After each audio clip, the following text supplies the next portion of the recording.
Security defence committee की press conference इसलिए ली जा रही है कि जिन लोगों को आरोपी बनाया गया है और जो लोग जेल में हैं, यहाँ तक कि 2 ख़वातीन 1 फरवरी से जेल में हैं। उसके बाद कल एक कारपोरेशन की मुलाजमा जिसका 3 महीने का बच्चा है, 2 साल की बड़ी लड़की है, दूध पीता बच्चा है, उसको भी आरोपी बनाकर जेल में डाल दिया गया।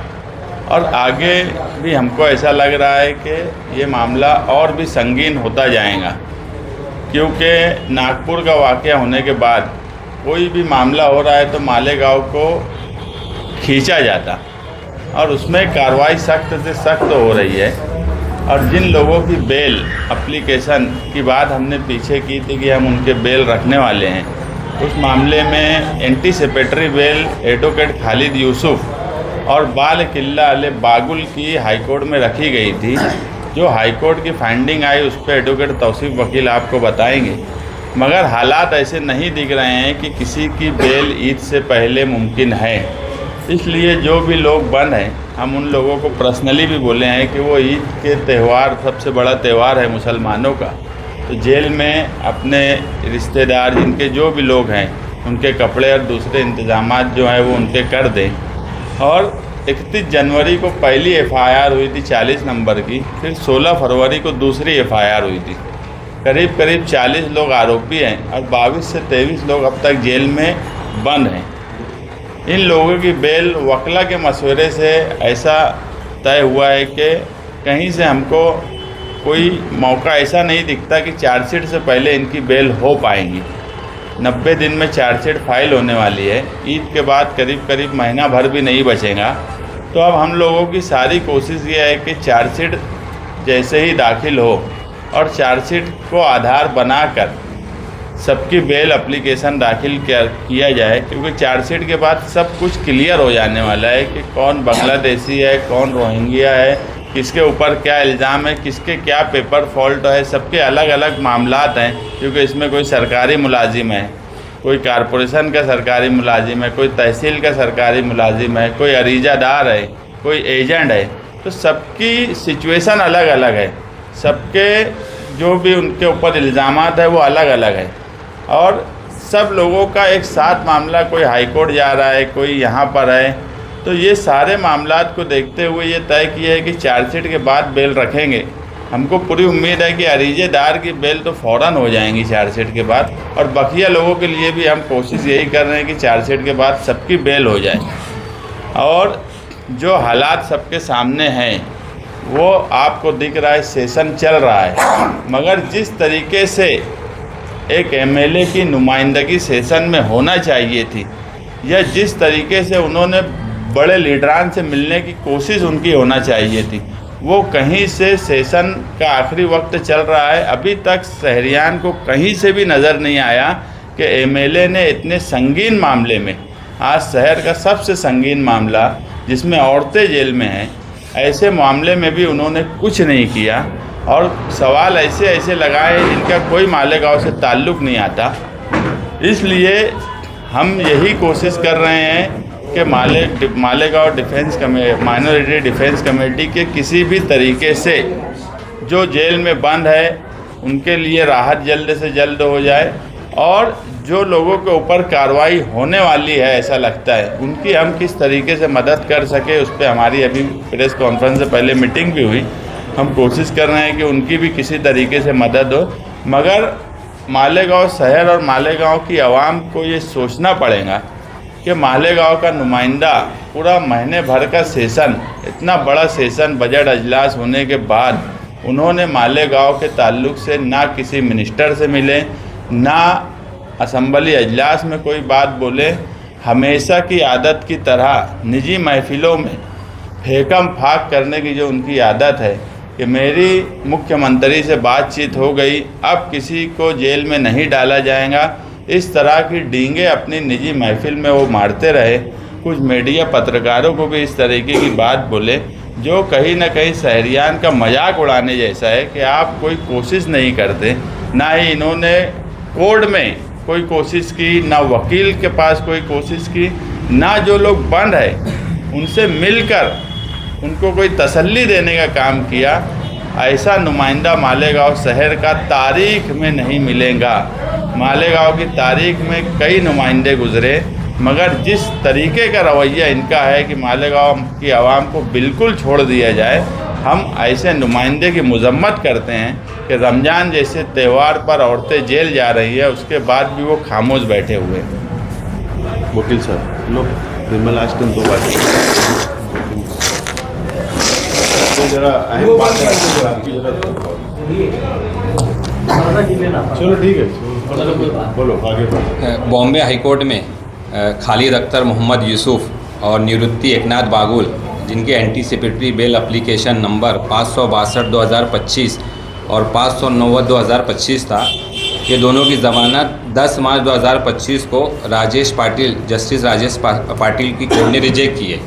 उस बेल एप्लीकेशन में कुछ ऐसे ऑब्जर्वेशन आए हैं जो अभी तक के छावनी पुलिस स्टेशन के दोनों गुना नंबर 40 और गुना नंबर 51 और यहाँ तक के एसआईटी की जो इंक्वायरी चल रही है उसमें भी अभी तक ये ऐसा कोई डॉक्यूमेंट या ऐसा कोई भी एविडेंस पुलिस को नहीं मिला कि कोई बांग्लादेशी है।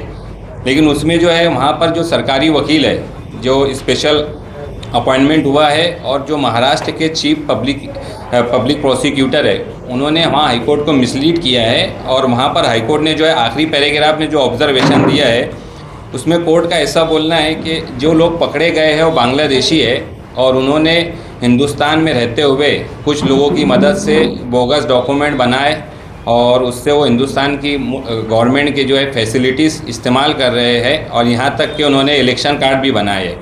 और मैटर बहुत सीरियस है, उसकी इन्वेस्टिगेशन होना बहुत ज़रूरी है। इसके लिए दोनों को एंटीसिपेटरी बेल देते नहीं आती, ऐसा बोल के कोर्ट ने रिजेक्ट किया है। और वहाँ पर अगर आप देखेंगे उस ऑर्डर में तो सरकारी वकील की तरफ से ये बताया गया है कि जो लोग अरेस्ट हुए हैं वो बांग्लादेशी है और उन्होंने यहाँ पर जो है मैनेज करके, चाहे पैसों के तौर पर या किसी भी तरीके से मैनेज किया और बोगस डॉक्यूमेंट बनाए हैं।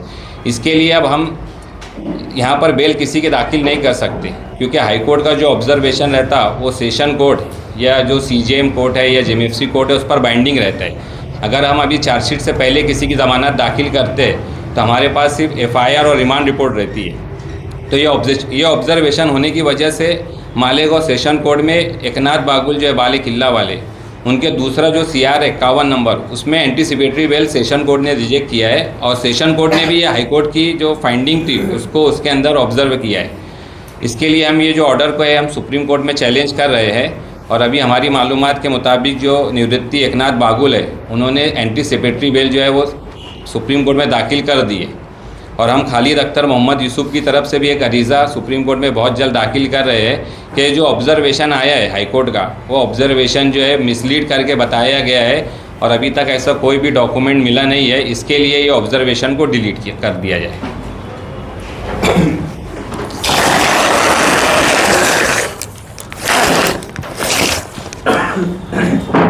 आज माइनॉरिटी डिफेंस कमेटी की जायज़ा कमेटी की मीटिंग हुई।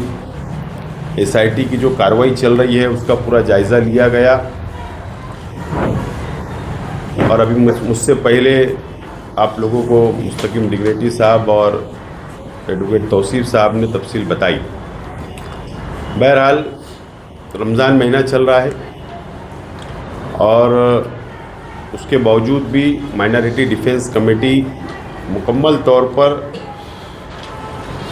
डिफेंस करने का काम हम लोग कर रहे हैं।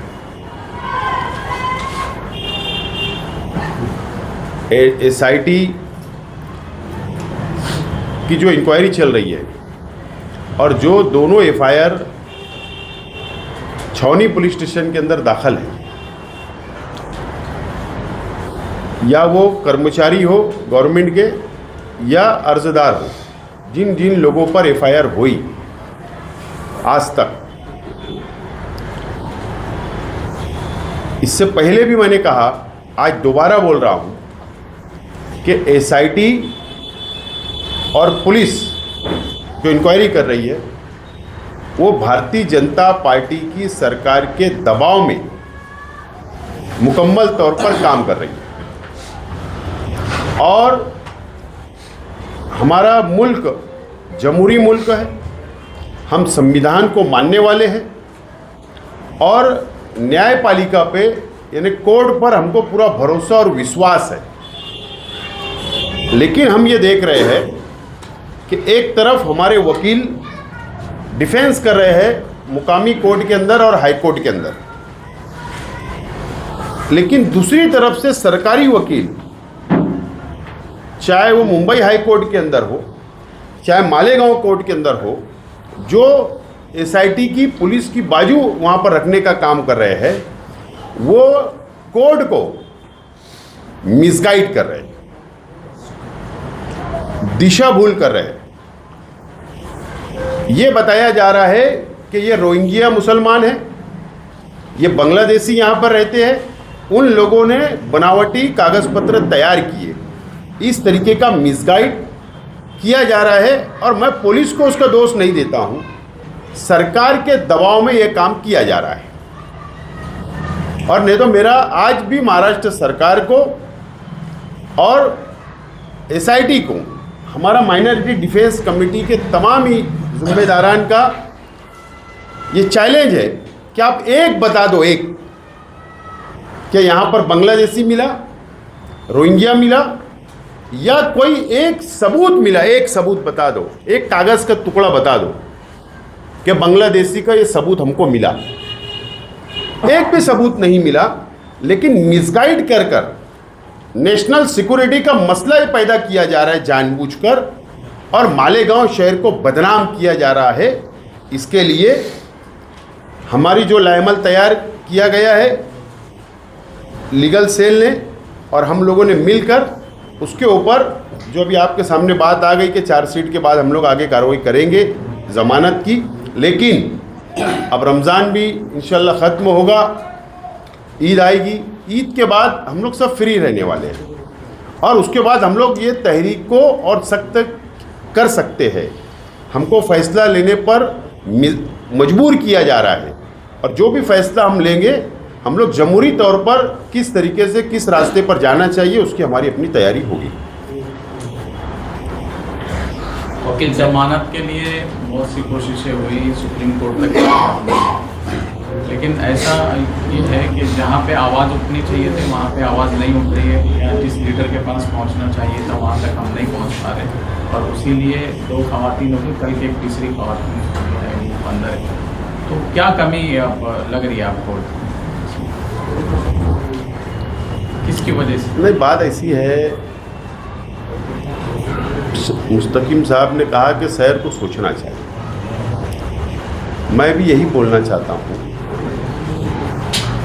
कि मालेगांव शहर की आवाम को, संजीदा लोगों को और मिली तंजीमों को सोचना चाहिए कि जो नुमाइंदा चुनकर दिया गया है शहर की आवाम ने, वो नुमाइंदा वहाँ जाकर क्या करता है,